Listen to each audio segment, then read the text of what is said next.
So when it comes to driving this van, it's very, very comfortable. I like that it's got the large mirrors and the parking sensor. Coming out of tight spaces like this, very, very simple and easy to do. It's a little bit like in between driving a car and a van, but I'd say it more handles like a car and drives like a car than it does a van. You're not as high as you would be in a van, but you're not quite as low as a car.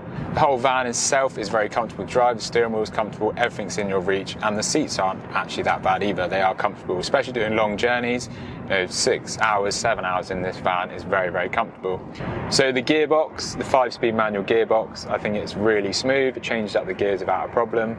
And the power from this van is great as well. So the 1.6 TDI engine with 101 brake horsepower gives you plenty of power that you need. The handling of this van as well, going around the corners, you can't really throw it into the corners like you would in other cars, but it does handle the corners well. It does grip the road well, but it does rock as well. So if you go around the corner too fast, the van will roll on the big chunky tyres. If you have low profile wheels and you do have a van that is lowered, then it might be a big difference on that one as well. And I haven't lowered this van either, so the ride itself is very, very comfortable, and that helps the miles per gallon and the road noise as well. As you can tell, because of sound dead in this van, the road noise is very quiet inside it. It's not a loud van. So a massive issue I have found driving this van is that when you're pulling out on a junction and you're looking to the left out of the passenger side window, if the road is a bit of diagonal behind you and you're a bit, you're a bit of an angle, you can't see out of that window at all. You can't see the road at all. You can't see what's coming. So that is pretty dangerous, I think, about this van. Typically in a car, you'd be able to look behind you over your shoulder and see out the other windows or out the back potentially.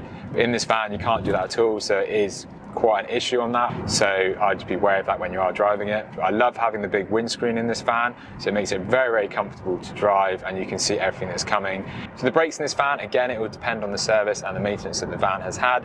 In this van, the brakes are good. I would say that it does take longer to stop because obviously you've got a lot of weight, you might be carrying things back of the van. So you've got to be cautious that when you are braking, it does take longer to stop and it is a bit heavier. So driving the van overall does feel heavier than driving most cars. There is a weight behind it, but that's just the same if you drive any van. So the comfortability of this van is perfect, and I think you've got everything you need with the Bluetooth, the cruise control, the aircon, and if you get a multifunctional display put in as well, it makes a big difference. So